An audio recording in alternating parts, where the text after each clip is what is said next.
நேயர்கள் அனைவரையும் ஜெயா பிளஸ் தொலைக்காட்சியினுடைய ஏன் என்ற கேள்வி விவாத நிகழ்ச்சிக்காக நான் உங்கள் அனைவரையும் வரவேற்கிறேன். இந்நிகழ்ச்சியில் துறை சார்ந்த ஆளுமைகளுடைய எண்ண ஓட்டங்களை இன்றைய தலைப்பில் நாம் பேச போகிறோம். இந்திய வரலாற்றில் இந்த மாதிரி ஒரு டாபிக் மிகப்பெரிய பேச்சு பொருளாக ஆக்கின ஒரு வழக்கு தான் 2G ஸ்பெக்ட்ரம். எல்லாரும் கேட்டாலும் 2G 1,76,000 அப்படின்ட்டு that name has been embedded each and every citizen of the nation சொல்லுவாங்க. அதாவது பசுமரத்தாணி போல பதிஞ்சு போச்சு. அப்படிப்பட்ட ஒரு வழக்கு, ஒரு சர்ச்சைக்குரிய வழக்கு. இந்த சிபிஐ இப்போது மேல்முறையீட்டை ஏற்ற டெல்லி உயர்நீதிமன்றம் தூசி தட்டப்படும் 2G வழக்கு அடுத்தது என்ன அப்படிங்கிறது நம்ம பேச போகிறோம். ஸ்பெக்ட்ரம் ராஜா அப்படின்றெல்லாம் பேசக்கூடிய 2G ராஜா ஸ்பெக்ட்ரம்லாம் சொல்லப்படும். அவரே அன்றைக்கி ஒரு இன்டர்வியூவில் சொன்னார், நான் ஒரு ஸ்பெக்ட்ரம் ராஜான்னு அறிமுகப்படுத்துவேன் அப்படின்ட்டு பேசக்கூடிய ஒரு நடைமுறை. இப்போ இது மறுபடி இப்போது அப்பீல் ஆகுது. மே மாதம் அது விசாரணைக்கு வரப்போகின்றது. கடந்த காலத்தில் ஓபி சைனியுடைய இறுதிக்கட்ட தீர்ப்பு என்ன சொல்லியிருக்கு, அது எந்த மாதிரியான இம்பேக்ட் ஆன் காமன் பிளாட்ஃபார்ம், பொதுமக்களுக்கு மத்தியில் எந்த ஒரு தாக்கத்தை ஏற்படுத்தும், அதோடு தமிழக இன்றைக்கு அறிவிக்கப்பட்டிருக்கக்கூடிய பல கட்சிகளுடைய வேட்பாளர்களும் இதெல்லாம் பொருத்தி பேச போகிறோம். தூசி தட்டப்படும் 2G வழக்கு. இந்த நிகழ்ச்சியில் காங்கிரஸ் கட்சியினுடைய செய்தி தொடர்பாளர் தோழர் முருகானந்தம் எமது படப்பிடிப்பின் வெளிப்புறத்தை இணைகிறார். முருகானந்தம், நான் உங்களை வரவேற்கின்றேன். வாருங்கள். வழக்கறிஞர் திரு பாண்டியன் அவர்கள் எங்களோடு இணைகின்றார். அரசியல் விமர்சகர், வங்கித்துறை செயல்பாட்டாளர் திரு ரவிசங்கர், அதே போன்று வழக்கறிஞர் திரு ராமநாதன். வணக்கம். திரு பாண்டியன், இந்த தலைப்பு நீங்கள் எப்படி பார்க்குறீங்க? இது அப்பீல் எகென்ஸ்ட் அக்யூட்டர். இது 17லே முடிஞ்சு அதுக்கப்புறம் அப்படியே இதாகி இப்போ தான் அப்பீல் எகென்ஸ்ட் அக்யூட்டர், விடுதலை செய்யப்பட்ட வழக்கினுடைய மேல்முறையீடு. இது நல்ல அதான் முக்கியமான விஷயம். அதில் அதாவது பொதுவாக இது கவர்மெண்ட்டு தான் பண்ண முடியும். ஏன்னா கேஸு ஃபைல் பண்ணுறது இதனுடைய கம்ப்ளைண்ட்னு சொல்லுவாங்க. அவங்க கவர்மெண்ட்டு, அப்போ சென்ட்ரல் கவர்மெண்ட்டு தான் இது ஃபைல் பண்ணியிருக்கு. அதனால் இப்போ அவங்க எடுத்து அது ஸ்பெஷல் கோர்ட்டு தான் சைனி கோர்ட்டு, நீதிபதி சைனி அந்த ஸ்பெஷல் கோர்ட்டோட நீதிபதி ஓபி சைனி அவர் தான் விசாரித்தது முழுக்க. அவர் விசாரித்து இதில் கிட்டத்தட்ட ஒரு பல மாதங்கள் பல இதில் நான் காலையில் 10லேருந்து சாயந்தரம் 5 மணி வரை வெயிட் பண்ணிகிட்டு இருக்கேன். பல நாள் போட்டிருக்கேன் கேஸ். டெய்லி ஒரு எவிடன்ஸ் கூட கொடுக்கல அப்படின்னு சொல்லி ஒரு நீதிபதி, ஒரு நல்ல ரெப்யூட்டட் நீதிபதி அப்படி சொல்லியிருக்காரு. அப்படிங்கிறது தான் இதில் உள்ள பெரிய விஷயம். இந்த கேஸோட இது அதில் அவர் தவறு பண்ணியிருந்தா அதில் இருக்கலாம். ஒன்றும் இல்லை. இப்போ அவருடைய வேர்டிக்டை நம்ம இப்போ பார்க்குறதுக்கு முன்னாடி இப்போ இந்த இதை கொண்டு வந்தாங்க. இவ்வளோ நாளாக சொல்லுவாங்க. நான் கேட்குறேன், அதுக்கு என்ன பொருள்? இல்லை, நல்ல பொருள். இப்போ தேர்தல் 24 MP தேர்தல் நடக்க போகிறதுனால சரி, இது கோர்ட்டுக்குள்ளே இருந்திருந்தா கூட இது வர வேண்டிய காலகட்டம் இதுவா அப்படின்னு கேட்டிங்கன்னா, அப்போ தான் அங்கே தான் பிஜேபியோட கவர்மெண்ட்டோட ரோல் பெரிய அளவுக்கு நிற்கிது. எப்படி மற்ற இடத்துல இப்போ பாண்டில் எப்படி பண்ணுறாங்களோ அதில் எப்படி இடி போகுதோ, இப்போ பார்த்திங்கன்னா எலெக்ஷன் அறிவித்த பிறகும் ஒரு 3 நாளாக இடி. நேற்று டெல்லியோட சீஃப் மினிஸ்டர் கைது, ஏற்கனவே நம்ம ஜார்க்கண்டோட சீஃப் மினிஸ்டர் கைது, சிபு சோரன் இவர் இந்த இருக்காரு. அப்போ இதெல்லாம் கம்ப்ளீட்டாக எதிர்கட்சிகள் மேலே மட்டும் நடக்குது இது முழுக்க. அப்புறம் இவங்க பார்த்திங்கன்னா இப்போ எஸ்பிஐயோட சேர்மன் பார்த்திங்கனாக்கா தினேஷ்குமார் காரா பார்த்திங்கன்னா ஒரு சுப்ரீம் கோர்ட் கொடுக்குற இதை ஒபே பண்ணுறதில்ல. ஏன்னா பிகாஸ் அவங்களுக்கு சென்ட்ரல் கவர்மெண்ட்டு ஃபுல் பேக்கப் பண்ணுறதுனால அவர் சுப்ரீம் கோர்ட்டை மதிக்கிறதே கிடையாது. நேற்று பார்த்திங்கன்னா நம்ம தமிழ்நாட்டு கவர்னர் RN ரவி சுப்ரீம் கோர்ட்டை இதை மதிக்காமல் இன்றைக்கி மத்தியானம் தான் ஒரு அமைச்சரை பதவி ஏற்கிறதுல மதித்து கட்டாயம் வந்திருக்கு. அப்போ இதெல்லாம் கடைசி கட்டத்தில் நடக்கிற விஷயம். அப்போ இது எதிர்கட்சி வேலை பார்த்திங்கன்னா, உதாரணமாக நம்ம இதில் எடுத்துக்கிட்டிங்கனாக்கா, மேடம் சசிகலாவுக்கு தீர்ப்பு கொடுத்தப்ப 17 அப்போ பார்த்திங்கன்னா அவங்க கரெக்டாக அந்த ஜட்ஜ்மெண்ட்டை ஏற்றுக்கிட்டு நேராக ஒரே நாளில் அவங்க ஜெயிலுக்கு போகிறாங்க. அப்போ இந்த மாதிரி அதே மாதிரி லாலு பார்த்திங்கன்னா அவ்வளோ பெரிய ஆள், எப்போதுமே பிஜேபி எதிர்க்கிறவர். அவர் பார்த்திங்கன்னா கோர்ட்டில் என்ன கொடுத்தாலும் அந்த தண்டனைப்படி அவர் இது பண்ணுவார். அதில் உரிமை மட்டும் என்ன இருக்கோ அதை மட்டும் தான் எடுத்துக்கிட்டு இருக்காரு. அப்போ இந்த மாதிரி உள்ளவங்க எல்லாம் வந்து பிஜேபிக்கு எதிராக உள்ளவங்க பார்த்தீங்கன்னாக்கா இவங்கெல்லாம் வந்து சட்டத்தை மதிக்கிறாங்க. அதே நேரத்தில் இப்போ சித்ரா சுப்பிரமணியம் செபியில் இருக்கவங்க அவங்க பார்த்தீங்கன்னா எக்கச்சக்கமான கோடியை அடிச்சிட்டு போனாங்க, அவங்க மதிக்கிறது இல்லை. ஐசிஎஸோட சேர்மன் வந்து சந்தா கொச்சார் பார்த்தீங்கன்னாக்கா ஒரு வீடியோ கானுக்கு கொடுத்த லோனில் 3000 கோடி. அப்புறம் நீரவ் மோடி, நம்ம இது எல்லாரும் பார்த்தீங்கன்னா மதிக்கிறதே கிடையாது. லலித் மோடி இவங்கெல்லாம் சட்டத்தை மதிக்கிறதே கிடையாது. பார்த்தீங்கன்னா இந்த 10 வருஷமாக அவங்க வந்து லண்டன்லேயே இருக்காங்க. இல்லை இப்போ நம்ம இதை பேசிட்டு ஸ்பெக்ட்ரத்தோட போகலாம். ஆமாம், இப்போ ராஜா பார்த்தீங்கன்னா நான் என்ன கேட்குறேன், நான் பேசும்போது எந்த தாக்கத்தை இதை ஏற்படுத்தும்னு பார்த்தேன். அதுதான் இப்போ நீங்கள் ஒரு வழக்கறிஞர் கேட்கேன். ஓபி சைனி என்ன சொல்கிறாரு, நான் காத்திருக்கேன் for the last about 7 years and all the working days. என்ன சொல்கிறாரு, சம்மர் வெக்கேஷன் இன்க்ளூட கூட நான் காத்திருக்கிறேன். I religiously sat in the court from 10 a.m. to 5 p.m. Awaiting for someone with some legally admissible evidence in his possession, but all in vain. எல்லாம் காத்திருந்தோம், யாருமே வரலையப்பா அப்படின்னு கேட்குறாரு. கேட்டுட்டு not a single soul turned up, யாரும் வரல. This indicate that and everybody is going by the public perception create by rumour, gossip and speculation. அவ்வளோதான். சட்டத்திற்கு இந்த மாதிரி 3 விவகாரங்களும் எடுக்க முடியாது சொல்லிட்டு, however the public perception has no place in judicial proceeding. அவ்வளோதான். அப்படி சொல்லி ஸ்ட்ராங்காக சொன்ன பிறகு இதுதான் தீர்ப்பினுடைய கடைசி வரி. அது பக்கமாக அதுதான் இப்போ என்ன தாக்கம் ஏற்பட போகுது? இல்லை, இது வந்து சுப்ரீம் கோர்ட்டில் வந்து டெல்லி ஹைகோர்ட்டில் மே மாதம் தான் விசாரணைக்கே வரப்போகுது. தமிழ்நாட்டில் ஏப்ரல் 19 முடிஞ்சிருது. அதனால் அரசியல் ரீதியாக தமிழ்நாட்டுக்கு எந்த தாக்கமும் கிடையாது. இன்றைக்கி ஒரு நாள் மட்டும் வரும். ஏன்னா அடுத்தடுத்த இது வந்துக்கிட்டே இருக்கிறதுனால இந்த ஒரு நாள் கூட இது ஒரு வாதமாக இருக்காது. நம்ம இதில் வந்து இது போயிடும், கரைஞ்சி போயிடும். நாளைக்கு சாயந்தரம் இந்த விஷயமே இருக்காது. அதுக்கு மேலே 2 விஷயம் வந்திருக்கணும் தமிழ்நாட்டில். அதனால் தமிழ்நாட்டில் ஏப்ரல் 19 எலெக்ஷன் நடக்கும்போது இது ஒரு பேச்சே இருக்க முடியாது. அப்புறம் இந்த அப்போ எலெக்ஷனை ஒட்டி இதை கொண்டு வர்றாங்கன்னு நீங்கள் சொல்கிறீங்களா? 100% இது வந்து வடநாட்டில் ஏதாவது தாக்கம் ஏற்படுத்துமா, இல்லை ஏற்படுத்த ஏன்னா பாண்டு பிரச்சனையை அவங்களால சமாளிக்க முடியாதுங்கும் போது 2G இதை தூக்கி போடுறாங்க. ஒரு மடைமாட்டம்னு நினைக்கிறீங்க? 100% அப்படி. அதில் எந்த மாற்று கருத்து எனக்கு கிடையாது. சரி, ராமநாதன் நீங்கள் சொல்லுங்கள். அதாவது அண்ணன் வந்து வக்கீல் ரவிசங்கர்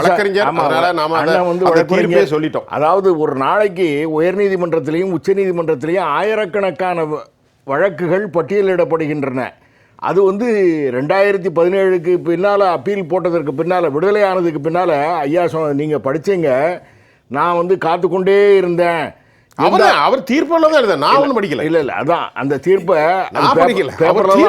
காப்பி பண்ணி நிமிஷம். அதாவது ஒரு நீதிபதி வந்து இந்த மாதிரி சொல்றது வந்து ஒரு கஷ்டமா இருக்கு. ஏன்னா ஐயா ஒரு நிமிஷம் ஐயா ஒரு நிமிஷம். ஏன்னா ஒரு கிரிமினல் வழக்கை பொறுத்த அளவில் முதல்ல எஃப்ஐஆர் ஸ்டேஜில் எல்லா ஆவணங்களும் இருக்காது. அதற்கு பின்னால் குற்றப்பத்திரிகை, அதில் இப்போ குற்றப்பத்திரிகை போடும்போது தான் எல்லா ஆவணங்களையும் அந்த நீதிமன்றத்தில் சமர்ப்பிப்பாங்க. அந்த நீதிமன்றத்தில் வந்து எல்லா ஆவணங்களும் இல்லை, இவருக்கு பிரைமா ஃபேசி கேஸ் இல்லை அப்படின்னு சொன்னால் அன்னைக்கே டிஸ்சார்ஜ் பண்ணிடலாம் அல்லது குவாஷ் பண்ணலாம். சரி, ஆனால் அதற்கு பிரைமா ஃபேசி முதல்நிலை விசாரணைக்கு உரியவர், அவர் வந்து அவர் மேலே குற்றஞ்சாட்டத்தக்க அளவுக்கு வழக்கு இருக்கிறது அப்படிங்கிறதுனால தான் அது வந்து ட்ரையல் பல மாதங்கள் அவர் வந்து சிறையில் இருந்தார். அவரும் கனிமொழி அம்மையாரும் சிறையில் இருந்தாங்க. அதுக்கு பின்னால் வழக்கு நடந்து ஒவ்வொரு நாளைக்கும் நான் காத்து கொண்டிருந்தேன் அப்படின்னு சொன்னா, ஒவ்வொரு நாளைக்கும் ஆவணங்களை கொண்டு போய் கிரிமினல் கேஸ்ல ஏதாவது காத்துக்கிட்டு இருந்தேன் அப்படின்னு சொல்றது லீகலா சொல்றாரு. பட் ஆல் இன் லீகல் இல்லைங்க, அது வேகான பேச்சு. அந்த மாதிரி ஒரு அது சொல்லக்கூடாது. அதை ஒரு நீதிபதி சொல்றாரு அப்படின்னு சொன்னா கேலி கூத்து தான் அது. அந்த மாதிரி ஒவ்வொரு நாளைக்கும் காத்து கொண்டு இருந்து ராமநாதன் அதுல முக்கியமான விஷயம் சொல்லுவோம். அவர் என்ன சொல்றாருன்னா, this indicate that and everybody going by public perception created by the rumor, gossip and speculation. இருக்கட்டும். இது எவ்வளவு முக்கியமான வார்த்தை சார். இருக்கட்டும். நீங்க மக்கள்கிட்ட ஒரு பொது கருத்தை உருவாக்கி இருக்கீங்க. இல்ல பொது கருத்து தாங்க, நான் சொல்லல. எங்க ஜட்ஜ்மென்ட், அதாவது அது வேற விஷயம். அதெல்லாம் அவர் வந்து பார்க்க வேண்டிய அவசியம் இல்லை. அதனால அவர் வந்து அவருக்கு தெரிந்த வேலையை அவர் செய்தார். அதற்கு மேல அப்பீல் அப்படின்னு சொன்னா இதற்கு முன்னாலேயே அட்மிஷன் பண்ணியிருக்கணும். இது வந்து ஏதோ தேர்தல் வருவதற்காக இது வந்து பிஜேபியினுடைய கரம் இருக்குது அப்படின்னு சொன்னால், உச்சநீதிமன்றத்தை வந்து பிஜேபி இன்ஃப்ளூயன்ஸ் பண்ணுறாங்க அப்படின்னு சொன்னால், அப்போ வேறு வழக்குகள்லாம் அப்போ ஏன்னா நிதி அமைச்சராக இருந்த காங்கிரஸ் சிதம்பரமோ அப்போ திராவிட முன்னேற்ற கழகத்தினுடைய பழனி மாணிக்கமும் தான் உச்சநீதிமன்றத்தை இன்ஃப்ளூயன்ஸ் பண்ணி தேர்தல் பத்திரங்களெல்லாம் மார்ச் மாதம் 8ஆம் தேதிக்குள்ளே சமர்ப்பிக்கணும் அப்படின்னு சொன்னாங்களா? அப்போ அதை சொல்லணுமில்ல. அப்போ நாங்கள் வந்து இன்ஃப்ளூயன்ஸ் பண்ணுறோம், தலைமை நீதிபதியை, உச்சநீதிமன்றத்தினுடைய தலைமை நீதிபதியை நாங்கள் தான் இன்ஃப்ளூயன்ஸ் பண்ணுறோம், ஜூன் மாதம் 30ஆம் தேதி வரைக்கும் டைம் கேட்டாலும் கூட கொடுக்கக்கூடாதுன்னு நாங்கள் இன்ஃப்ளூயன்ஸ் பண்ணோம், அதன்படி தான் வந்தது அப்படின்னு சொல்லணுமில்ல. ஒரு கேள்வி, ராமர் கோயில் தீர்ப்பு வரும்போது எல்லாரும் கட்டுப்படணும். நீங்கள் தான் நீங்கள் எல்லாம் ஆமாம். அதே மாதிரி 2G ஸ்பெக்ட்ரத்துக்கு கோர்ட்டு தீர்ப்பை சைனி இல்லைங்க, கட்டுப்படாம அதையும் விமர்சனம் பண்றீங்க. கட்டுப்படலைங்க, அதற்கு மேல அப்பீல் போட்டிருக்காங்க. சட்டப்படி தானே அப்பீல்? சரி, சட்டப்படி தான். நான் இப்போ உங்கள்கிட்ட அந்த அப்பீல் கேட்கல, ஓபி சைனியுடைய வேர்டிக்ட் ஹியர் ஐ கோட்டட் உங்கள்கிட்ட கேட்கறேன், வழக்கறிஞர்ட்ட கேட்கல. அதுதான் ஒவ்வொரு நாளைக்கு நான் வந்து ஆவணங்களை கொண்டு வருவாங்களான்னு காத்துக்கிட்டு இருக்கேன்னு எழுதக்கூடாது. அது கொஞ்சம் அது ஏன்னா ஒவ்வொரு நாளைக்கும் அப்படி வந்து அப்படி இல்ல இல்ல இல்ல நீங்க ரெண்டு பேரும் தான் சொல்லணும், எழுதக்கூடாது. ஏன்னா சார்ஜ் ஷீட் போட்டு எழுதக்கூடாது சார், ஜட்ஜ போய் எழுதக்கூடாதுன்னு சொல்லக்கூடாது. ஏங்க அப்படிதாங்க எழுதக்கூடாது. ஏன்னு சொன்னா சார்ஜ் ஷீட் போடும்போது, குற்றப்பத்திரிகை ஃபைல் பண்ணும்போது எல்லா ஆவணங்களையும் அவங்க ஃபைல் பண்ணியிருப்பாங்க. ஒவ்வொரு நாளைக்கும் கொண்டு போய் ஒவ்வொரு வாய்தாக்கும் ஒரு ஆவணங்களை கொடுக்க மாட்டாங்க. அப்படி கொடுக்குற ராமனா உங்க டைம் சார் ஒரு நிமிஷம். I religiously sat in the open court from 10 a.m. to 5 p.m. awaiting for someone with some legally admissible evidence in his possession, but all in vain. அப்படியெல்லாம் எழுதக்கூடாது, அதெல்லாம் தவறு. சரி சரி இருங்க சார், இது ஒரு கலோக்கியல். நான் காத்துட்டே இருந்தேன், யாரும் வரலப்பா, யாரும் வரல அப்படின்னு அவர் அழகா சொல்றாரு. அந்த குற்றப்பத்திரிகை ஃபைல் பண்ணும்போதே எல்லாத்தையுமே சமர்ப்பிச்சிருப்பாங்க. ஒருவேளை நீதிமன்றத்தில் சரியான அந்த வழக்குரைஞர்கள் வந்து குறியீடு செய்யலையா, ப்ராசிக்யூஷன் தரப்பும்படி அந்த ஆவணங்களை எல்லாம் எக்ஸிபிட்ஸ் மார்க் பண்ணும்போது சரியாக மார்க் பண்ணலையா, அல்லது ரெக்கவரி இல்லையா, ஏதாவது உள்ள வந்து அந்த ஜட்ஜ்மெண்ட்டை முழுவதாக படித்தால் நமக்கு தெரியும். இது இருக்கட்டும், முழுமையா படிச்சு கடைசியில் கன்க்ளூட் தான் இது இருக்கட்டும். அதனால இதுல வந்து அப்பீலபிள் வழக்கு இருக்கிறது அதுல மாற்று கருத்து வருங்கிறீங்களா? ஆமா, இருக்கலாம். இல்ல வரும் என்றால் இது ஏன்னா அப்பீல் அகைன்ஸ்ட் அக்யூட்டல சாதாரணமாக உயர் நீதிமன்றமும் உச்ச நீதிமன்றமும் எடுத்துக்கொள்ள மாட்டாங்க. விசாரணைக்கு வந்து எல்லாம் செக் பண்றாங்க, அதுல என்கொயரிலாம் இருக்காது, சாட்சிகள்லாம் விசாரிக்கப்பட்ட எவ்ரிதிங் எல்லாம் முடிஞ்சது, டக் டக்குன்னு மார்க் போடுறாங்க. அப்பீல் அகைன்ஸ்ட் அக்யூட்டல பெரும்பாலும் வந்து அட்மிஷன் பண்றதுக்கு கொஞ்சம் தயங்குவாங்க. ஆனால் இந்த வழக்கு வந்து மேல் நீதிமன்ற வழக்கு விசாரணைக்கு ஏற்றுக்கொள்ளப்படுகிறது அப்படின்னு சொன்னால் அதில் வந்து விசாரிக்கத்தக்க வழக்கு இருக்கிறது, அதில் மாற்றம் பெறுவதற்கு வழக்கு இருக்கிறது.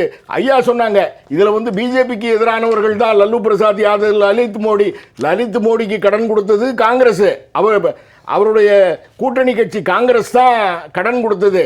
லல்லு பிரசாத் யாதவ் மேல அந்த மாட்டுத்தீவன வழக்கு போட்டது காங்கிரஸ் அரசாங்கம். காங்கிரஸ் அரசாங்கம் தான். தண்டனை வந்த போதும் காங்கிரஸ் அரசாங்கம் தான் ஆட்சியில் இருந்தது. இவர் மேல, இந்த ஆண்டிமுத்து ராஜா மேல வழக்கு போட்டதும் கூட காங்கிரஸ் அரசாங்கம் தான். இப்படி எல்லாத்தையுமே காங்கிரஸ் அரசாங்கம். அங்கத்தான் கேள்வி, காங்கிரஸ்ல கூட்டணி இருந்தாலும் கேஸ் போடுறாங்களே, நீங்க ஏன் போடலன்னு கேக்குறாங்க. அதுதான் நீங்க ஏன் கேட்கல, எல்லாரையும் புனிதமா ஆக்குறீங்க, அஜித் பவாரை புனிதமா ஆக்குறீங்க அப்படின்னு கேக்குறாங்க. இல்ல அதனாலதான் இன்னைக்கு வந்து ஏன் கேஸ் போடலன்னு கேட்கறதுனாலதான் இன்னைக்கு அரவிந்த் கெஜ்ரிவால் நாயர் பிடித்த புலிவால் மாதிரி இவர் அரவிந்த் கெஜ்ரிவால் இன்னைக்கு வந்து கைது செஞ்சிருக்காங்க. ராமநாதன், ரொம்ப இன்ட்ரெஸ்டான ஒரு கருத்து இருக்கு. நம்ம திருப்பூர்ல இருந்து நம்முடைய தோழர் காத்திருக்காரு, பேசிட்டு பேசுவோம். சரி, அதனால நாங்களும் வழக்கு போடுறோம் எல்லாரும் மேலேயும். இதுக்கு மறுபடியும் இது வந்து தூசி தட்டி எடுக்கப்பட்டு பரபரப்பாவதற்கு அதிக வாய்ப்பு இருக்கு. ஏற்கனவே தூசி தட்டின வழக்கு தான் அட்மிட் பண்றதுக்கு உயர்நீதிமன்றம் கொஞ்சம் லேட் ஆக்கி இருக்காங்க. அவ்வளவுதான். இன்னைக்கு அட்மிட் பண்ணியிருக்காங்க, விசாரணைக்கு ஏற்றுக்கொள்ளப்பட்டது. நிச்சயமாக அதுல மாற்றுதல் வரும். இந்த கீழ்கோர்ட்டு முடிவுக்கு மாற்றுதலாக வருவதற்கு வாய்ப்பு இருக்கிறது. முருகானந்தம், நிகழ்ச்சிக்காக உங்களை நான் வரவேற்கிற. மறுபடி காங்கிரஸ் கட்சியினுடைய ஆட்சியை காலி பண்றதுக்கு 2G 1,78,000 த ஹெக்டிக் டாக் ஒரு பெரிய பரபரப்பான பேச்சு. இப்போ மறுபடி 2024 பரபரப்பு அடங்கவில்லை. இதற்கு பிரிமா பேசியிருக்கிறது, முகாம் இருக்கிறது, அக்யூட்டல் ஆனாலும் கூட மறுபடியாக வாய்ப்புகள் இருக்குது அப்படின்னுங்கிறார் நம்ம ராமநாதன். ஐயா வழக்கறிஞர் பாண்டியனும் வழக்கறிஞர் ராமநாதன் வச்சாங்க. நீங்கள் எப்படி பார்க்குறீங்க? காங்கிரஸ் கட்சியுடைய செய்தி தொடர்பாளர். அதாவது 2010 வந்து 2010 நவம்பர்ல வந்து ராஜா பதவி விலகுறாரு. 2011 வந்து கேஸ் ஃபைல் பண்ணப்படுது. அந்த கேஸ ராமநாதன் போன்றவர்கள் எல்லாம் வந்து எது வாய் பிடிச்சதோ மாங்காய் பிடிச்சதோன்னு எதை வேணாலும் பேசுறதுங்கிறது வழக்கமா வச்சிருக்காங்க. கேஸ் வந்து சுப்ரீம் கோர்ட்டோட மானிட்டரிங் நடந்ததுங்கிறத நீங்க ஃபர்ஸ்ட் புரிஞ்சுக்கணும். சுப்ரீம் கோர்ட் மானிட்டரிங் நடந்த கேஸ்க்கு வந்து உலகமே கவனிக்கக்கூடிய ஒரு வழக்கு. அதுவும் உச்ச நீதிமன்றத்துடைய நேரடி கண்காணிப்பில் நடக்கிற வழக்கு ஏனோ தானோன்னு வந்து யாரும் டீல் பண்ண மாட்டாங்க. ஓபி சைனி வந்து தன்னுடைய இறுதி தீர்ப்பில் சொன்ன போது மிக தெளிவாக சொன்னார், இந்த இதுல வந்து ஆதாரங்கள் இதுல குற்றச்சாட்டுக்கு முகாந்திரமான ஆதாரங்களை சமர்ப்பிப்பார்கள் என்பதற்காக 7 ஆண்டுகள் காத்திருந்தோம். ஆனால் எந்த விதமான என்ன சொல்றது பூர்வாங்க ஆதாரங்களும் குற்றச்சாட்டுகளை நிரூபிக்கக்கூடிய ஆதாரங்களும் கிடையாது. இது பர்செப்ஷனுக்காக செய்யப்பட்டது, பரபரப்புக்காக செய்யப்பட்டது, ரொம்ப தெளிவா சொன்னாரு. அது வந்து 100க்கு 100 உண்மை. அந்த இது வந்து 100க்கு 100 உண்மையான விஷயம். எப்படி சொல்றேன்னா 2010 to 17 7 வருஷ கால கேஸ் நடந்தது. இந்த 7 வருஷ காலம் 2014 பிஜேபி கவர்மெண்ட் வந்துட்டாங்க. அது அவங்களோட பீரியட்ல தான் 4 வருஷம் கிட்டத்தட்ட 3 வருஷம் கேஸ் நடந்திருக்கிறேன். 2014 to 17 இவங்க வந்து இந்த ஊழலுக்கு எதிராக வந்து ஆணி கொடுக்கிற அரசாங்கம் தானே இது. ஊழலுக்கு எதிராக ஒரு ஆணி கொடுக்கிற அரசாங்கம் தானே அது. இந்த 3 வருஷம் வந்து என்ன பண்ணிட்டு இருந்தது இவங்களோட சிபிஐங்கிறது ஒரு கேள்வி. இதுல குற்றச்சாட்டுகளை நிரூபிக்கிறதுக்கு என்ன பண்ணிட்டு இருந்தாங்க ஒரு கேள்வி. அந்த 7 ஆண்டு காலத்துல கூட ஒரு வாயில கூட ஆராசாவோ இல்ல குற்றம் சாட்டப்பட்டவர்களோ கேட்கல. அந்த வழக்கை விரைந்து முடியாது எந்த வாய்தாவும் கேட்காம அந்த வழக்கை மிக விரைவாக முடிப்பதற்கு இது பண்ணாங்க. என்ன காரணம்னா தங்கள் மேல குற்றம் கிடையாதுங்கிறத அவங்க மனப்பூர்வமாக மனசாட்சியின்படி நம்பினார்கள். அதனால வந்து அதுக்கு வந்து எந்த விதமான வாய்தா கேட்கல, தள்ளி கூட முயற்சி பண்ணல. ஆராசா நேரா வந்து சாட்சி கூண்டுல ஏறி சாட்சி சொன்னாரு. எல்லா விஷயங்களையும் தெரிஞ்சுக்கிட்டு பின்னாடிதான் ஓபி சைனி அந்த தீர்ப்பை கொடுத்தாங்க. ஒண்ணு, ஒரு வழக்கு வந்து 7 ஆண்டு காலம் வந்து ஒரு வழக்குல ஆதாரங்களுக்காக ஒரு கீழமை நீதிமன்றம் காத்திருக்குது. இந்தியா அப்படியே உள்டாக நடக்குது. மேல்முறையீட்டுக்காக நீங்க 7 ஆண்டு காத்துக்கிறீங்க. 2014 அக்விட்டல் ஆன கேஸ்க்கு 2024 வரைக்கும் மேல்முறையீடுக்கு என்ன ஆணி பிடிக்கிட்டு இருந்தாங்க பிஜேபி. ஏன் நீங்க உடனே அர்ஜி பண்ணி மேல்முறையீட்டு போகல? ஏன்னா அதுல வந்து பிஜேபிக்கு வேண்டிய சிலரும் அதுல அடங்கியிருக்காங்க. ரிலையன்ஸ் குடும்பத்தை சார்ந்த சில பேரும் அதுல வந்து குற்றச்சாட்டப்பட்டிருந்தாங்க. அதனால வந்து அவங்க வந்து பாதிக்கப்படக்கூடாது அப்படிங்கறதுக்காக இந்த மேல்முறையீட்டுக்காக இவங்க போகல. இப்ப வந்து எலெக்ஷன் வந்து மேல்முறையீட்டுக்கு போறீங்க.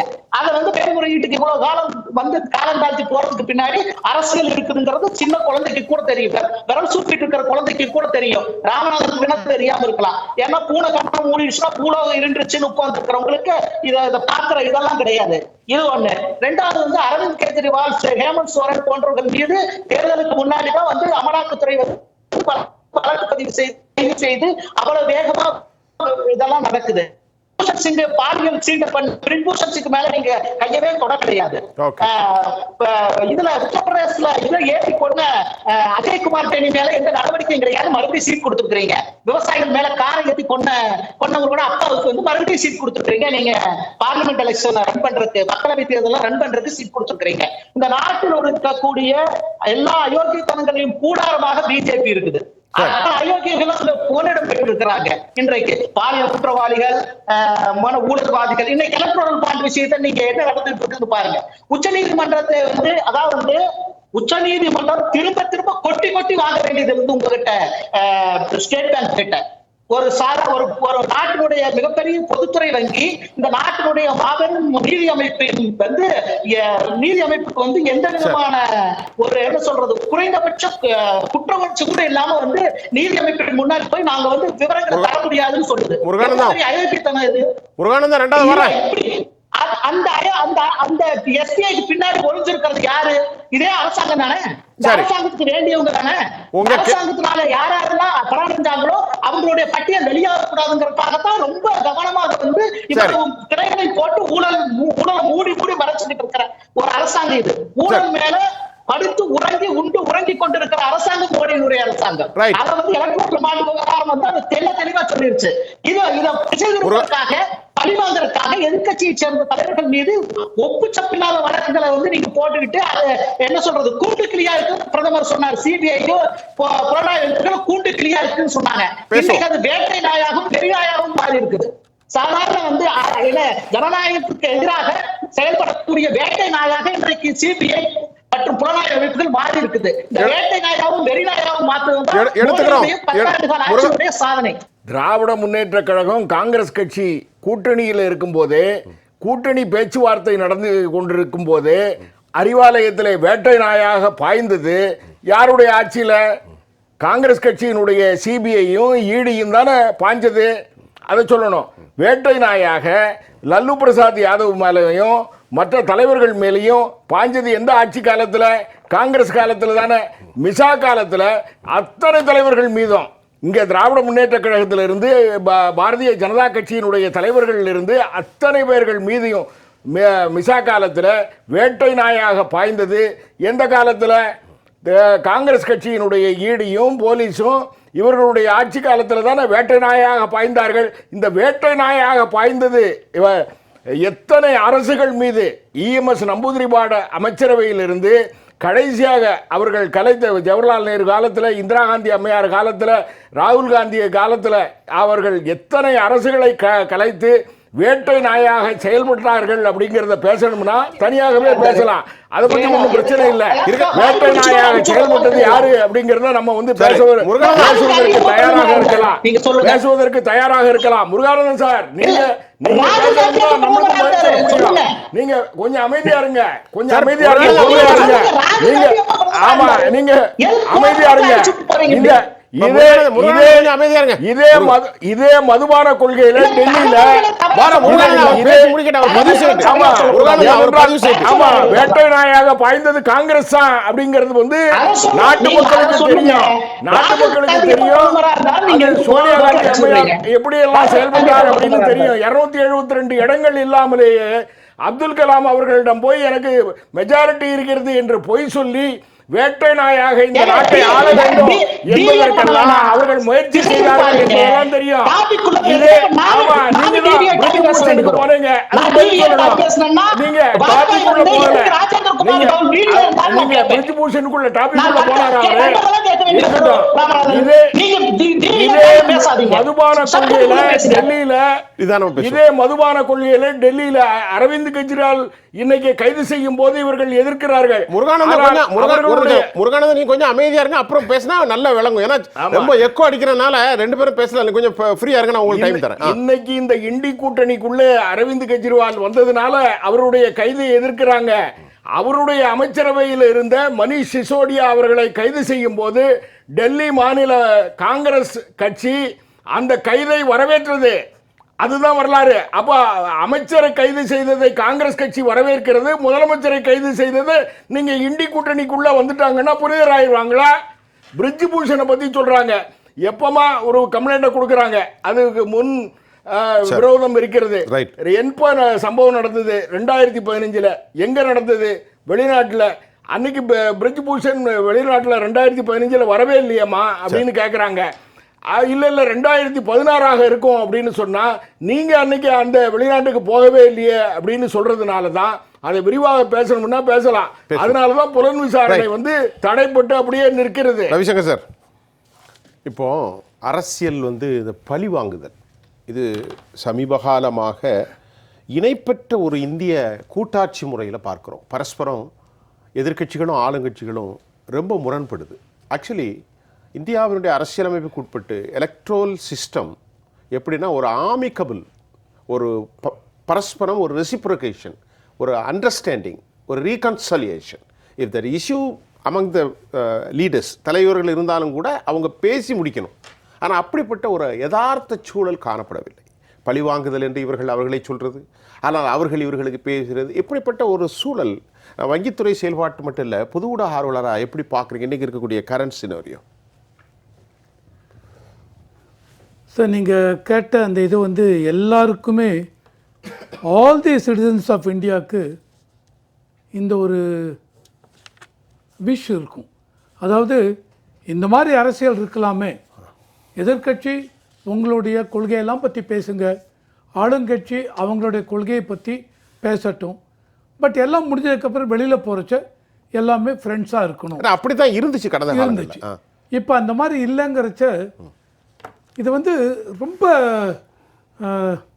இன்னைக்கு கூட வெளியில் வந்தால் பேசிக்கிறாங்க. ஆனால் there are instances where ஒரு பர்டிகுலர் பார்ட்டியிலேருந்து அவங்க இன்னொரு பார்ட்டியுடைய விஐபியுடைய பொண்ணு கல்யாணத்துக்கோ பையன் கல்யாணத்துக்கோ போனேன் அப்படிங்கிற ஒரே காரணத்துக்காக இந்த பொலிட்டிக்கல் பார்ட்டியில் அவங்க மேலே ஆக்ஷன் எடுத்ததெல்லாம் உண்டு.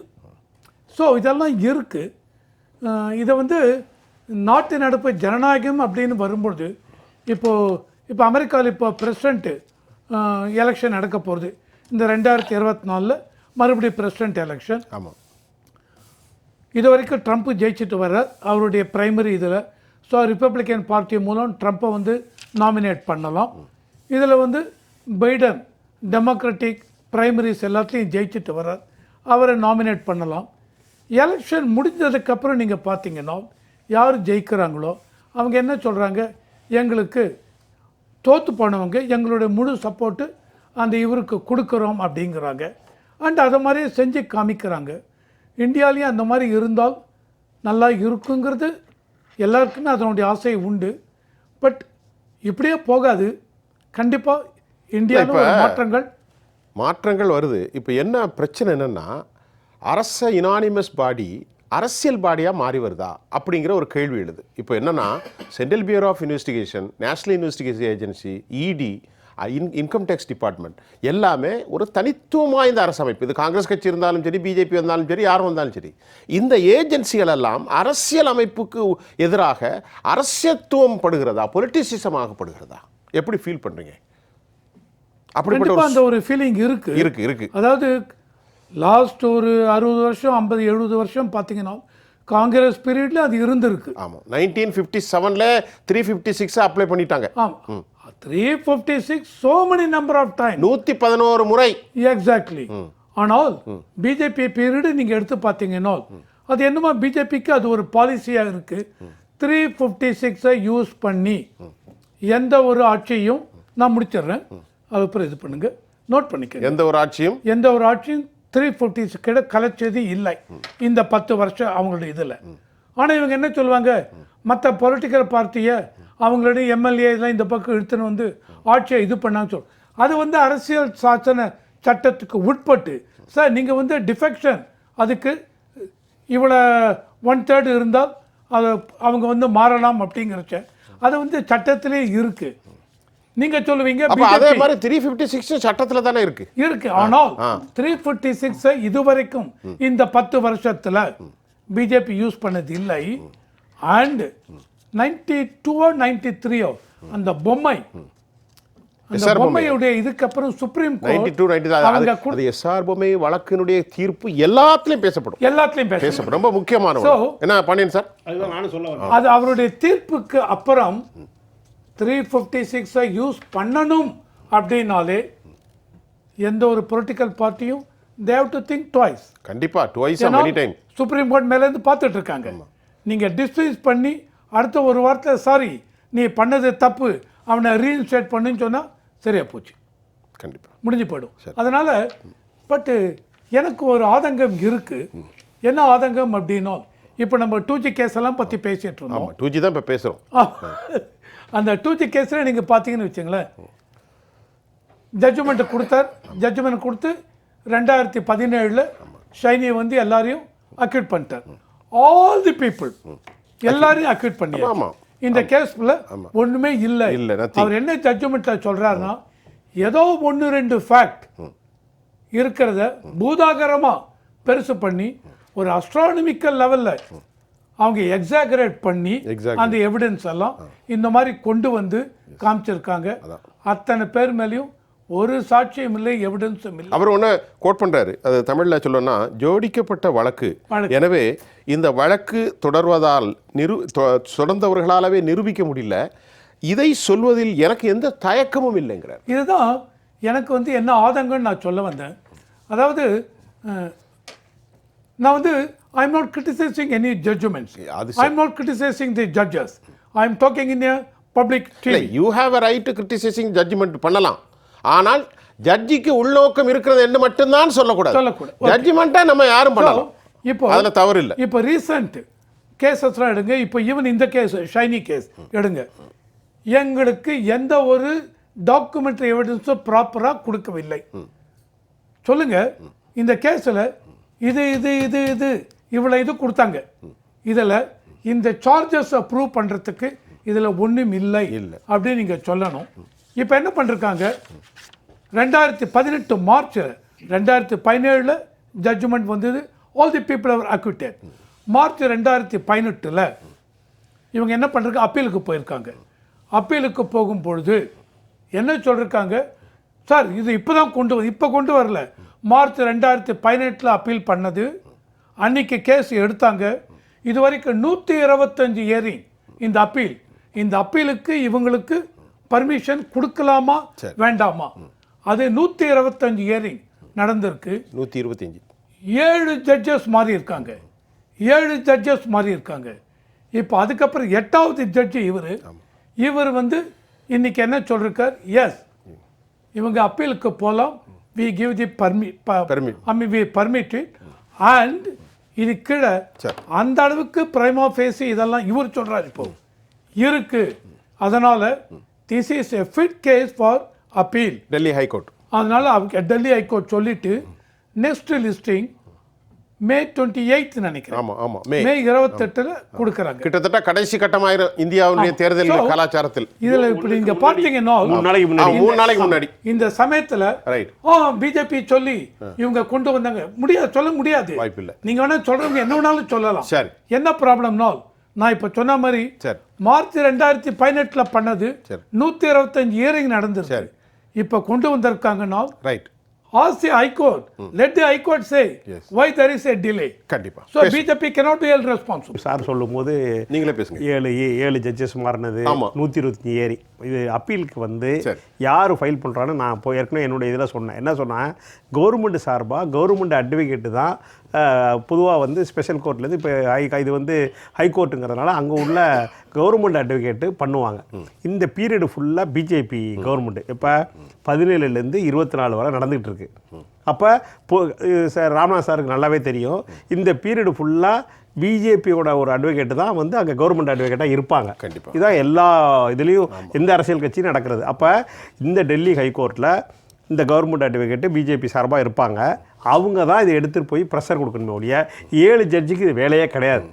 இப்போ ப்ரெஷர் கொடுக்குறாங்க, வந்துருச்சு, அவ்வளோதான் சார் இதனுடைய. இப்போ நீங்கள் கேள்வி இதுக்கு ஒரு சொல்லுங்க சார். ஸோ இவங்க சொல்ல அந்த உள்நோக்கம்னு ஒன்று சொல்கிறாங்க. அதாவது இப்போ ப்ரெஷர் கொடுத்தாங்க, ஸோ வந்துட்டாங்க, இது எலெக்ஷன் டைம்ங்கிறாங்க. 2018 ப்ரெஷர் கொடுத்தால் 2019 எலெக்ஷன் நடந்தது, அப்பயே கொண்டு வந்திருக்கலாமே. பிஜேபி அப்பயே கொண்டு வந்திருக்கலாமே. ப்ரெஷர் கொடுக்கல 2019 கொடுக்கலங்கிறீங்க. நீங்க சொல்லிட்டீங்க, நான் உங்களை குறிக்கிறதுக்கு அனுமதிச்சிருக்கேன். ஒத்துக்கின்றேன் கண்டிப்பா. அடுத்தது இதுதான் அருமையான ஜனநாயகம். இது 19 எலெக்ஷனுக்கு அவங்களுக்கு பதன்கோட் இருந்துச்சு, அதனால அதை பத்தி கவலைப்படல. இல்ல சரி, பதன்கோட் நீங்க சொல்றது அந்த மேஜிக் ஸ்பெல்லுன்னு சொல்ற மாதிரி தேவைகளுக்கு ஏற்றவாறு மசாலா போடணும்னு எனக்கு சொல்றீங்க. அவ்வளவுதான் மக்களுக்கு புரியுற மாதிரி. சரி, இப்போ நான் என்ன கேட்குறேன்னா, இப்போ பேசும்போதே இப்போ தேர்தல் பாண்ட் இருக்கு பாருங்க, இது வந்து ரொம்ப ஒரு பெரிய அளவில் போயிட்டுருக்கு. அது மக்களுக்கு, சாதாரண எளிமையான மக்களுக்கு என்ன எலக்ட்ரல் பாண்டுங்கிறது புரிய முடியாது. அதில் நீங்கள் சொன்ன மாதிரி எந்த கம்பெனி 500 கோடி கொடுத்ததெல்லாம் இதற்கு தொடர்பு படுத்தலாமா? நீங்கள் சொல்கிறது பதான்கோட் இருந்துச்சு, புல்வாமா இருந்துச்சுன்னு சொன்னால் நான் அந்த கேள்வி நான் கேட்குறேன். நல்ல கேள்வி. இதுதான் அடுத்த இந்த 2வது இதில் நான் சுத்தத்தில் இதுதான் சொல்லலான் இருந்தேன். அதாவது ஒரு கடந்த போன பிப்ரவரி 15லேருந்து எலெக்ஷன் அறிவித்த மார்ச் 16 வரை இந்த எலக்ட்ரல் பாண்டு தான் பெரிய விஷயமா போயிட்டு இருந்துச்சு. அது இன்னும் போயிட்டுருக்கு. இப்போ தான் போயிட்டுருக்கு. இல்லை, இன்னும் 2 வரல. இல்லை, இப்போ வந்திருக்கிற விஷயம் நேற்று எல்லாம் கொடுத்துட்டாங்க. என்ன கொடுத்துருக்காங்கன்னா, அந்த யூனிக்யூ நம்பரு, போக்குவரத்து எல்லாம் கொடுத்தாச்சு. இதில் நான் வந்து பொதுமக்களுக்கு ஒன்று சொல்ல விரும்புகிறேன். இதில் ஃபார்மா கம்பெனி, முக்கியமான ஃபார்மா கம்பெனி எல்லாம் வந்து நன்கொடை கொடுத்துருக்காங்க. 25 கோடி ஃபர்ஸ்ட் ஒரு 5 கோடி கொடுத்துருக்காங்க. இல்லை, பல ஃபார்மா கம்பெனி மொத்தத்தில் ஏதோ ஒரு ஃபார்மா கம்பெனி நீங்கள் நான் சொல்கிறேன், ஒரு கிட்டத்தட்ட இந்த 16,000 கோடி சொச்சத்தில் 1000 கோடி கிட்டத்தட்ட எக்ஸாக்டாக இல்லை, 1000 கோடி பல கம்பெனியில் ஃபார்மா கொடுத்துருக்கு. அது ஃபார்மானா என்ன? அப்போ டேப்லெட்டு இந்த மாதிரி மருந்து ஊசி மருந்து சொல்கிறது அதில் வந்து எல்லாம் அந்த கோவிட்டுக்கு செஞ்ச பாரத் பயோடெக் கம்பெனி இருக்குது. ஆமாம், அவன் நிறைய கொடுத்துருக்கான். அவனும் கொடுத்துருக்கான். அப்போ சன்ஃபார்மா கொடுத்துருக்கான், டாக்டர் ரெட்டிஸ் கொடுத்துருக்காங்க, ஏதோ யசோதா ஹாஸ்பிட்டல் ஒன்று கொடுத்துருக்கு. இதெல்லாம் யசோதா ஆஸ்பத்திரி எங்கே இருக்கிறதுல அது எத்தனையோ கோடி கொடுத்துருக்காங்க. அது கொடுத்துருக்கு.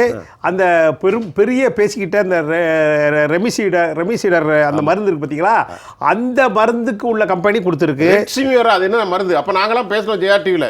அதுதான் சொல்லவே செய்யாது இந்த மருந்து. அந்த மருந்து நின்னாங்க சார், இதுக்கு அடிக்கடி நடந்துச்சு ரெட்சிமியோர். அப்புறம் சிப்லா கம்பெனி இருக்கு, ஜேபிசி. இவ்வளவு வந்து குறைச்ச நான் சொல்றது இன்னும் நிறைய இருக்கு, ஏன்னா நிறைய சொல்ல விரும்பல, ஏன்னா டைம் இருக்காது.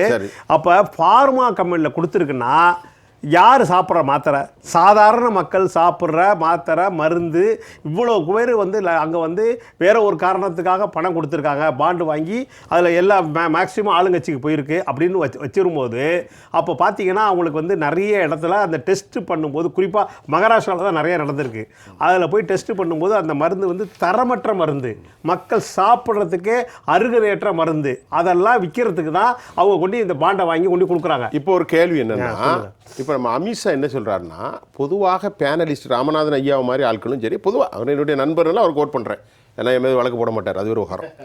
ஏன் அப்படின்னு கேட்டிங்கன்னா, ஏப்பா ஒரு தமிழ்நாட்டில் இருக்கக்கூடிய ஒரு கட்சிக்கு ஒரு 509 கோடியை கொடுத்துருக்காரு மார்டின். அவர் சொல்லுவார், அவர் இல்லை, உங்கள்கிட்ட கேள்வியாக கேட்குறேன், சொல்லிடுறேன். நீங்கள் இல்லை ஒரு பேச்சு, ஒரு ஸ்டேட்டில் இருக்கக்கூடிய மம்தாவுக்கு 1200 கோடி போயிருக்கு. அப்போ 18 ஸ்டேட்டில் இருக்கிறவங்களுக்கு ஒரு 6000 கோடின்னு அமித் பாய் சொல்கிறாரு, மற்றவங்களும் அதை அக்செப்ட் பண்ணுறாங்க, பிஜேபி பேனலிஸ்ட்டு. இப்போ என்னன்னா, இது சரியாக அமௌண்ட்டை பற்றி பேசுகிறோம், ஆனால் இந்த முறை தவறா என்பதை பேசுவதற்கு இப்பொழுது கொஞ்சம் கொஞ்சமாக இடம் மாறுறோம். அது எப்படி பார்க்க நான் சொல்கிறேன் புரியுதா?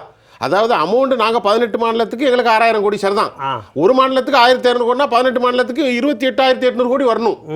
அப்படி தான் பிஜேபி தரப்புல சொல்றாங்களே தவிர இந்த முறையே தப்புன்னு அவங்க சொல்ல வர மாட்டாங்க. இது சரிதான் இல்ல, சுப்ரீம் கோர்ட்டு சொல்லிடுச்சு. என்ன சொல்லிட்டு இது வந்து ரத்து பண்ணியாச்சு.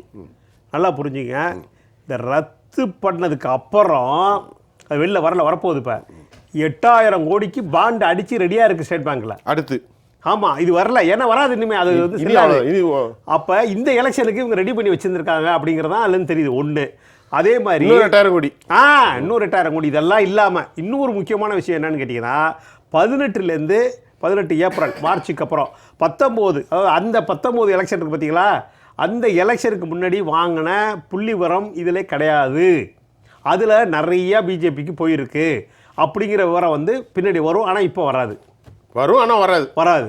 அழகான ஒரு டயலாக்.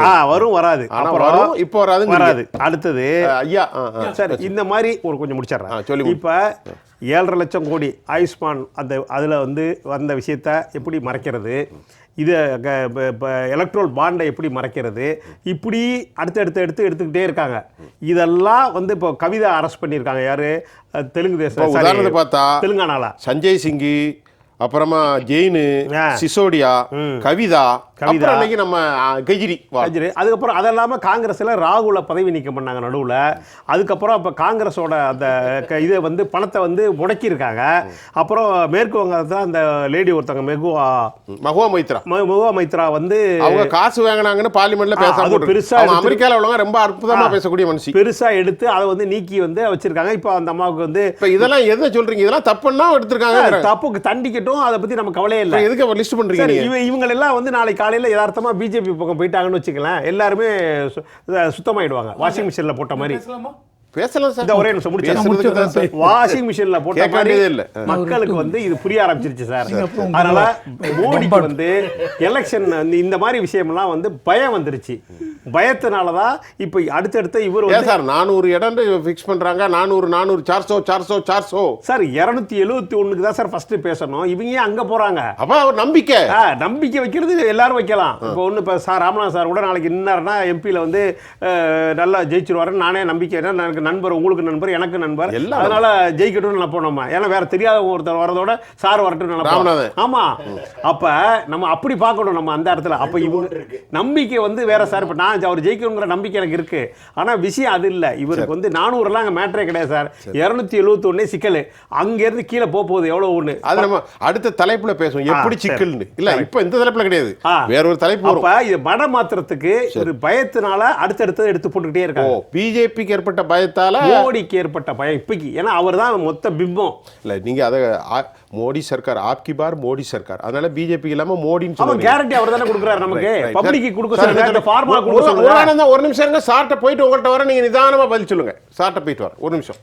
இப்போ இவர் சொன்ன இந்த பாயிண்ட்ல இது பண்ண, இப்போ 8000 கோடிக்கு பாண்ட் அடிச்சு ரெடி பண்ணி வச்சிருக்காங்க. சுப்ரீம் கோர்ட் இப்போ சொன்னதுனால அந்த பாண்டெல்லாம் இனிமேல் வெளியில் கொடுக்க முடியாது சார். அடித்து வச்சுக்கிறதுல தப்பு இல்லை சார். இது எதிர்பார்க்கல பிப்ரவரி 15 வரும்ட்டு. ஸோ என்ன சார் உங்கள் ஷெட்யூல் என்ன சார்? ஜனவரி, ஏப்ரல், ஜூலை, அக்டோபர் இந்த 4 இதில் சேல் பண்ணுவாங்க. அப்பார்ட் ஃப்ரம் தட் எலெக்ஷன் சமயத்தில் ஒரு ஷெட்யூல் போட்டுட்டு இதை சேல் பண்ணுவாங்க. இது வந்து ஷெட்யூல்லையே இருக்குது சார். ஸோ இப்போ இவங்க சொன்ன மாதிரி ஜனவரி 2024 அப்புறம் ஜனவரியில் வித்தாச்சு, மறுபடியும் இப்போ ஏப்ரலில் கொடுப்பாங்க. அதுக்கு பாண்ட் அடித்து வச்சுருக்காங்க. அந்த பாண்டு இவங்க என்ன சொல்லிட்டாங்க supreme court, this is unconstitutional scheme சொல்லிட்டாங்க. ஓவர், நான் அடித்து வச்சதெல்லாம் வேஸ்ட்டு. ஸோ ப்ரிப்பேர்டாக இருக்கிறது தப்பு இல்லை. இது ஒன்று. ரெண்டாவது பாயிண்ட், பிஜேபி மட்டும்தான் வாங்கினாங்களா? அதான் சொல்லிட்டேனே, எல்லா இதுவும் வாங்கிட்டாங்க. நான் தான் சொல்லியிருக்கேன், எல்லா கட்சியும் வாங்கிட்டாங்க. ஸோ இதில் ஒன்னே நான் சொல்றேன், நான் முடிச்சிடுறேன். நான் குறுக்கே வரல. பார்ட்டியின் டிஃபரன்ஸ் இல்லை அப்படிங்கிறது ப்ரூவ் ஆகுது. நாங்க எல்லாரையும் மாதிரி இல்லையா? ஆமா, நாங்க இல்லை. ரெண்டாவது இது ஒன்னே மறுபடியும் நான் இந்த டிவி மூலம் எல்லா மக்களுக்கும் சொல்ல விரும்புகிறேன். எலக்டோரல் பாண்ட் ஸ்கீம் இவங்க சொன்ன மாதிரி ஓட்டருக்கு உள்ளே என்ன நடக்கிறது தெரியாது, யார் கொடுத்தாங்க யார் வாங்கினாங்க தெரியாது. அதனால சுப்ரீம் கோர்ட் அன்கான்ஸ்டிடியூஷனல் சொன்னீங்க. ஓகே, இந்த எலக்டோரல் பாண்ட் ஸ்கீம் 2018 வந்தது. இதுக்கு முன்னாடி எலக்டோரல் ட்ரஸ்ட் ஸ்கீம்னு ஒன்று இருக்குது. ஜனவரி 2013 காங்கிரஸ் கொண்டு வந்தது.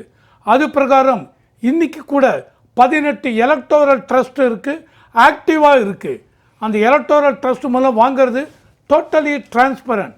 அந்த மாதிரி இருக்கும்பொழுது எப்போ இந்த ஆப்போசிஷன் பார்ட்டி இது தப்பாக எடுத்து பிஜேபி ஏமாற்றிட்டான்னா, நீங்களும் பணம் வாங்கினீங்க, நீங்கள் எல்லாருமே என்ன பண்ணிருக்கலாம், at least Congress electoral trust scheme மூலம். ஒரே ஒரு கேள்வி இடைவெளிக்கு முன்னாடி நீங்க பதில் சொல்லுங்க.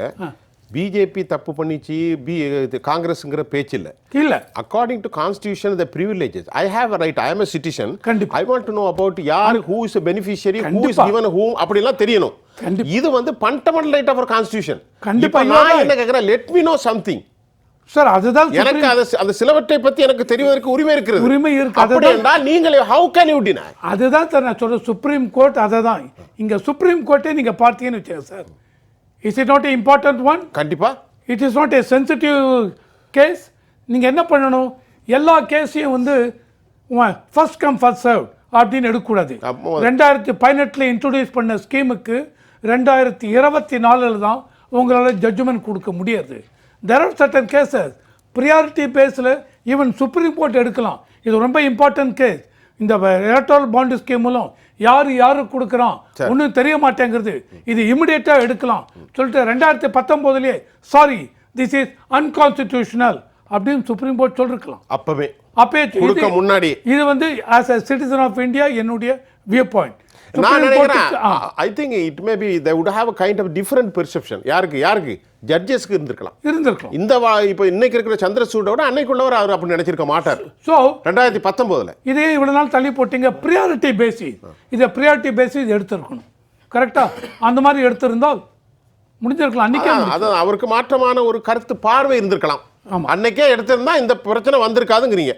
கண்டிப்பா மார்டின் மாதிரி தமிழ்நாட்டுக்கு 509 கோடியை கொடுத்துட்டு ஆளை முழுங்கிட்டு இருக்க மாட்டாங்க திமுக காரங்க. அப்படித்தானே அது சொல்லும் போதே 100 கோடி அவங்களுக்கு கொடுத்தாங்கன்றதையும் சேர்த்து சொல்லிடுங்க. முருகானந்த சார் உங்களுடைய நிறைவு கருத்தை சிறப்பு வைங்க சார். முருகானந்த சார் உங்களுக்கான நேரம். இப்போ இவர் சார் சொல்லும்போது சொன்னாரு இந்த கேஸ் விஷயமா பேசுறது. ஒரே ஒரு சிம்பிளான உதாரணத்தை எடுத்துக்கலாம். அந்த அமமுகவினுடைய பொதுச் செயலாளர் திரு தினகரன் அவர்கள் வந்து இரட்டை இலை சின்னத்துக்காக லஞ்சம் கொடுத்தாருன்னு சொல்லி ஒரு கேஸ் போட்டாங்க. அந்த கேஸ் வந்து பெண்டிங் இருந்தது. அந்த கேஸ்ல யார் லஞ்சம் வாங்கினாங்க கிடையாது, லஞ்சம் கொடுத்தாங்கிறது மட்டும்தான் சொல்றாங்க. அந்த கேஸ் வந்து ஸ்டில் நவ் பெண்டிங். ஆனா இன்னைக்கு மோடியோட மேடையை பகிர்ந்துக்கிறாரு. இன்னைக்கு பிஜேபி கூட்டணியில அவங்க அங்கத்துவத்துக்கு வந்தாச்சு. இப்படித்தான் வந்து இவங்களுடைய கேஸ் போடுறது, எதுக்காக போடுறாங்க அப்படிங்கறதெல்லாம் வெள்ளடை மலை. யாரு TDP MP YB Chowdary, Ramesh போன்றவங்க எல்லாம் வந்து எப்படி கேஸ்ல மாட்டியிருந்தாங்க, அவங்க இப்படி எப்படி பிஜேபி வாஷிங் மிஷினுக்குள்ள மோடி வாஷிங் பவுடர் போட்டு வெளுக்கப்பட்டுட்டாங்க அப்படிங்கறதும் வெள்ளடை மலை. இங்க எல்லா விஷயங்களும் இன்னைக்கு எல்லா சின்ன குழந்தைக்கு கூட தெரியும். ராமநாதன் போன்றவங்களுக்கு வேணா தெரியாம இருக்கலாம். ஒண்ணு. ரெண்டாவது வந்து எஸ்ஆர் பொம்மை கேஸுக்கு பின்னாடி எந்த அரசாங்கமே வந்து மாநில அரசுகளை கலைக்கிற முயற்சிக்கு போகல. ஈவன் ஐக்கிய முற்போக்கு கூட்டணி அரசாங்கமே எந்த மாநில அரசுகளையும் கலைக்கல. என்ன காரணம்னா, 2/3 பெரும்பான்மை வந்து மக்களவையிலும் மாநிலங்களவையிலும் இருக்கணும். இருந்தால் மட்டும்தான் அதை இது பண்ண முடியும். அதுக்கு சில ப்ரொசீஜர்ஸ், நெறிமுறைகளையும் உச்சநீதிமன்றம் வகுத்தளித்ததற்கு பின்னால் எந்த கட்சியினுடைய அரசாங்கமும் எந்த அரசாங்கமுமே 356 பெரிதாக பிரயோகிக்கவில்லை. ஆனா அதுக்கு மாற்றா சில வழிமுறைகளை பாரதிய ஜனதா வந்து உத்தராகண்ட்ல, அருணாச்சல் பிரதேசத்துல எல்லாம் வந்து பண்ணப்போ வந்து உச்சநீதிமன்றம் கொட்டி ஹரீஷ் ராவத்தை மீண்டும் முதலமைச்சராக்கிய வரலாறு இருக்கு. சமீபத்தில் நடந்த வரலாறு தான் அதெல்லாம். அப்போ இங்க என்ன நடக்குதுன்னா, இந்த பாரதிய ஜனதா கட்சிக்கு வந்து எலெக்ஷன் பத்தின ஒரு பக்கம் வந்து தன்னை பற்றின மிகையான மதிப்பீடுகளை முன்வைக்கிறது, இன்னொரு பக்கம் வந்து பயந்துகிட்டு எதிர்கட்சிகளுடைய இதை முடக்கிறது. இன்னைக்கு பாருங்க, காங்கிரஸ் கட்சியினுடைய அக்கௌண்ட ஃப்ரீஸ் பண்ணிருக்கீங்க. எப்போ 1994-95 நிதியாண்டுல வந்து காங்கிரஸ் கொடுத்த வருமான வரி இதுல வந்து சந்தேகம் இருக்குன்னு சொல்லி இன்னைக்கு காங்கிரஸ் கட்சியினுடைய வங்கி கணக்குகளை தேர்தலுக்கு முன்னாடி முடக்கிறாங்க. அன்னைக்கு இருந்த பொருளாதார இருந்த சீதாராம யெச்சூரி உயிரோடவே இல்ல. இப்ப இந்த அரசாங்கத்துக்கும் இன்னைக்கு பாரதிய ஜனதா கட்சிக்கு இருக்கிற மனநிலை என்னங்கிறதுக்கான ஒரு சொட்டு பலம் இது. ஒரு மாசத்துக்கு எலெக்ஷன் வந்து ஒரு மாசத்துக்கு முன்னாடி வந்து நீங்க பிரதான எதிர்கட்சியினுடைய வங்கி கணக்கை முடக்கிறதுங்கிறது எவ்வளவு பெரும் இது. ரெண்டாவது, பாரதிய ஜனதா கட்சியினுடைய இந்த யார் நன்கொடை வழங்கி இருக்கிறாங்கிறதுல ரெண்டாவது பெருசா யார் கொடுத்தவங்களோட லிஸ்ட் பாருங்க. அனானிமஸ், யாருமே தெரியாதவங்க கொடுத்திருக்கிறதா சொல்றாங்க. ஐக்கிய ஜனதாதளம் வந்து தன்னோட தேர்தல் கமிஷனுக்கு கொடுத்த விவரத்துல சொல்லி இருக்குது. எங்க ஆபீஸ்க்கு வந்து ஒருத்தவங்க வந்தாங்க, அவங்க ஒரு பாண்டு ஒரு கவர் கொடுத்தாங்க, அதுல பாண்டு இருந்தது, அந்த பாண்டு வழியா இவ்வளவு வந்தது, யார் கொடுத்தாங்க எங்களுக்கு தெரியாதுன்னு ஐக்கிய ஜனதாதளத்தினுடைய பொருளாளர் வந்து தேர்தல் கமிஷனுக்கு கொடுத்த இதுல சொல்லியிருக்காரு, தாக்கல் செய்த விவரங்கள் சொல்லியிருக்காரு. இப்படியான ஒரு மூடு மந்திரமான ஒரு சிஸ்டம் எதுக்கு கொண்டு வரப்பட்டதுன்னா, ஒட்டுமொத்தமாக வந்து இருக்கக்கூடிய தொழில் நிறுவனங்களை மிரட்டி தங்களுக்கு ஆதரவாக பணத்தை வாங்குறதுக்கு. இது ஏன் எதிர்கட்சிகளுக்கு போயிருக்குதா, அவங்களுக்கு போயிருக்குதாங்கிறத இந்த மாதிரி கேள்விகள் வந்து இந்த வாட்டப்பற்றி வந்து எல்லா காலத்திலையும் கேட்கப்பட்டதுதான். எப்பவுமே வந்து ஒரு பெண் கற்பழிக்கப்பட்டதாகவும் பாலியல் வந்து ஒரு உள்ளாக்கப்பட்டதாகவும் சொன்னா, நீ அந்த நேரத்துக்கு போறேன்னு கேட்கிற ஒரு கும்பல் நாட்டில் இருந்துகிட்டே தான் இருக்கு. விக்டிம் பிளேம் பண்ற கும்பல் நாட்டில் இருந்துகிட்டே தான் இருக்கு. அதுக்கு எந்த வகையிலும் குறைவில்லாத ஒரு கருத்து தான் இது. எதிர்கட்சிகளை பழிவாங்கக்கூடிய அளவுல வந்து எதிர்கட்சிகளுக்கு போகக்கூடிய நிதியை முடக்குகிற, அப்புறம் எதிர்கட்சிகளுக்கு அதை தாண்டி நீதி கிடைக்கின்ற சொற்ப நிதியை கூட பயன்படுத்த முடியாமல் செய்கின்ற ஒரு அஜனநாயக மனநிலை கொண்ட, எதேச்சிகார மனநிலை கொண்ட ஒரு அரசாங்கமாக இந்த அரசாங்கம் இருக்குது. அதை பத்தி கேள்வி கேட்டால் ஒரு விமர்சனத்தை வைத்து அதுக்கு பதில் சொல்லாம அப்படி இருக்கு தெரியுமா, இங்க இப்படி இருக்கு தெரியுமா, எப்பவுமே பாதிக்கப்பட்டவர்களை நோக்கி வந்து குற்றச்சாட்டு வைக்கிற ஒரு தொழிலை கேட்டு இருக்கு. அது வந்து பாரதிய ஜனதா கட்சியினுடைய அஜனநாயக எதேச்சிகார பாசிச மனநிலை. பாரதிய ஜனதாவுடைய ஆதரவாளர்கள் ஒவ்வொரு தளத்திலையும் பிரதிபலிச்சுட்டு இருக்காங்க. நன்றி சார். பாரதிய ஜனதா கட்சியில சேர்ந்த யார் மீதும் உள்ள வழக்குகளை என்னைக்குமே வாபஸ் வாங்கினது இல்லை. அதை வந்து விரிவா பேசணும்னா பேசலாம். டிடிவி தினகரன் வந்து இரட்டை இலைக்காக லஞ்சம் கொடுத்தாரு அப்படின்னு சொன்னா, யார் லஞ்சம் வாங்கினாங்கன்னு தெரியல அப்படின்னு சொல்றாரு. இப்போ உங்களுக்கு ஐயா உதாரணமா சொல்றேன், உங்களுக்கு ஒரு வழக்கு இருக்கு உயர்நீதிமன்றத்தில், எனக்கு ஜட்ஜை தெரியும் அப்படின்னு நான் சொல்லி நான் லஞ்சம் வாங்கினேன்னா என் மேலே வழக்கு போடுவாங்களா, அந்த ஜட்ஜு மேலே வழக்கு போடுவாங்களா? அதை விரிவாக பேசணும். அதனால யாரு அந்த லஞ்சம் வாங்கிய அந்த சுரேந்தர் அப்படிங்கிற அவர் மேலேயும் இவர் மேலேயும் வழக்கு போட்டாங்க. அதில் வந்து புலன் விசாரணை பெண்டிங்காக இருக்குது. அதில் வந்து பாரதிய ஜனதா கட்சிக்கு என்ன பங்கு இருக்குது?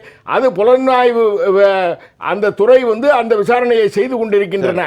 பாரதிய ஜனதா கட்சிக்கு தேர்தல் பத்திரங்கள் வந்து ஃபார்மா கம்பெனியில் கொடுத்துருக்கலாம், தொழிலதிபர்கள் கொடுத்துருக்கலாம், தொழில் முனைவோர்கள் கொடுத்துருக்கலாம், இந்த பிஸ்னஸ்மேன்கள் கொடுத்துருக்கலாம். ஆனால் திராவிட முன்னேற்ற கழகத்திற்கு யார் கொடுத்தாங்க அப்படின்னு சொன்னால் இந்த மார்ட்டின் லாட்ரி, அதாவது இமயம் முதல் குமரி வரை கட்சி நடத்தக்கூடிய, ஆட்சி நடத்தக்கூடிய, பல மாநிலங்களில் ஆட்சி நடத்தக்கூடியவங்களுக்கு 6000 கோடி 7000 கோடி பாரதிய ஜனதா கட்சிக்கு. ஆனால் தமிழ்நாட்டில் மாத்திரம் இவர் வந்து ஆன்லைன் லாட்ரியும் தடை பண்ணிட்டாராம், ஆஃப்லைன் லாட்டரியும் இந்த திராவிட முன்னேற்ற கழகத்தினுடைய அரசாங்கம் தடை பண்ணியது என்று பம்மாத்து செய்கிறது. அவர் 600 கோடி ரூபாய் திராவிட முன்னேற்ற கழகத்துக்கு கொடுத்தார் அப்படின்னு சொன்னா, இங்கே ஒரு பக்கம் தடை செய்துவிட்டு அதை வெளிப்படையாக அனுமதிப்பதற்காகத்தான் இந்த லஞ்சமா அப்படிங்கிற கேள்வி வருது இல்ல? அந்த கேள்வி வருது இல்ல?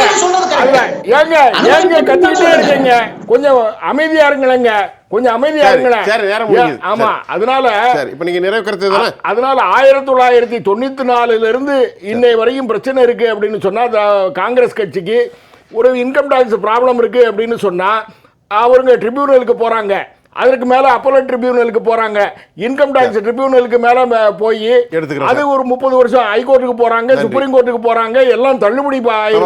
இப்போ ராமநாதன், இந்த 2G ஸ்பெக்ட்ரம் தலைப்புல தான் நம்ம பேசிக்கிட்டு இருக்கோம். இப்போ நம்ம தேர்தல் பாண்ட் டச் பண்ணோம், எல்லாத்தையும் ஒண்ணு போல வந்து மே மாசம் 28ஆம் தேதி ஹியரிங் அப்படிதானே? அப்புறம் பார்க்கலாம் சார், நிறைய கருத்து இருக்கு. அதனால இந்த 2G ஸ்பெக்ட்ரம் வழக்கை பொறுத்த அளவுல நிச்சயமாக நாட்டு மக்கள் எதிர்பார்க்கக்கூடிய நல்ல தீர்ப்பு வரணுங்கிறீங்க. ஆமா, வரும். உங்களுடைய எண்ணம் சரி, நீங்க உங்கள் என்னப்படி ஒரு நல்ல தீர்ப்பு வரணும். நல்ல தீர்ப்பு என்னன்னு எனக்கு தெரியாது, அவர் நல்ல தீர்ப்பு வரும் சார். நிறைய கருத்து இந்த 2G ஸ்பெக்ட்ரம் கேஸ்ல நான் முன்னாடி சொன்ன மாதிரி இதில் வந்து எலெக்ஷன் வரைக்கும் இழுத்துட்டு வரணும்னு பிஜேபி பண்ணாங்கிறதுலாம் இல்லைங்க. சரி, இது நடந்தது. சரி, நான் சொன்ன மாதிரி 125 இயரிங் எல்லாம் தாண்டி வந்திருக்கு. மே 28ஆம் தேதி தான் அடுத்த இயரிங்கு. இப்போ என்ன பர்மிஷன் கொடுத்தாச்சு அப்பீலுக்கு, அவ்வளோதான். என்ன வேணும் அப்படின்னா பேசுவோம். அங்கே ப்ராப்ளம் இருந்தால் நியாயம் ஜெயிக்க வேண்டும், அவ்வளோதான். இதில் நம்ம மக்கள் தெரிஞ்சுக்க வேண்டியது வந்து 2Gயில் வந்து என்ன நடந்துச்சு, அது ஏற்கனவே போன எலெக்ஷனுக்கு அதை வச்சு 14லேயே அதை கதையை முடிச்சிட்டாச்சு. இருந்தாலும் 24க்கு அதை முயற்சி பண்ணுறாங்க. இந்த ஃபார்மா விஷயத்தில் நான் எதுக்கு சொல்கிறேன் அப்படின்னு சொன்னாக்கா, இந்த ஷேர் மார்க்கெட்டில் போய் நம்ம மக்கள் நல்லா சம்பாதிக்கிற பசங்கள்லாம் வந்து ஷேர் மார்க்கெட்டில் போகும்போதும் திருப்பி செபியில் போய் ஷேர் மார்க்கெட்டை வாங்குறது விற்கிறதுலையும் இனிமேல் எச்சரிக்கையாக இருக்கணும். இந்த மாதிரி பாண்டு கொடுக்குற கம்பெனிக்கு நம்ம வாங்கலாமா வேணாமாங்கிறதும், அதோட முக்கியமானது பெட்ரோல் விலை, டீசல் விலை 19லேருந்து ஒரே மாதிரி இருந்துச்சு. ஒரு வீட்டுக்கு தமிழ்நாட்டில், இந்தியாவில் ஒரு மாதத்துக்கு 3000 ரூபா கிட்டத்தட்ட வந்து சென்ட்ரல் கவர்மெண்ட் வந்து கிட்டத்தட்ட ஒவ்வொரு வீட்டிலேருந்து எடுத்துக்கிட்டு இருக்கு. பிரச்சனையுமே ஒன்று போல நீங்கள் டீசல் பெட்ரோல் விலையை குறைப்போம் அப்படின்னு திமுக தான் சொல்லுங்க, பண்ணிட்டு இருக்காங்க. அப்போ எவ்வளோ உங்களுக்கு லாஸ் ஆகிருக்குங்கிறத இந்த மாதிரி முறைகேடான ஆட்சியே திராவிட முன்னேற்ற கழகத்தினுடைய அரசாங்கம் செய்து வருகிறது. நேயர்களே, இதுவரை நம்ம வந்து இந்த சிபிஐ மேல்முறையீட்டு வந்து டெல்லி உயர்நீதிமன்றம் எவ்வளோ ஹியரிங்குக்கு அப்புறம் அதை கொண்டு வந்திருக்காங்க. இன்னும் 2 மாதத்தில் மறுபடியும் அது எப்படி இருக்குன்னு பார்ப்போம். நம்ம அந்தந்த தலைப்புகளை கேட்டுவர் பேச வேண்டும்.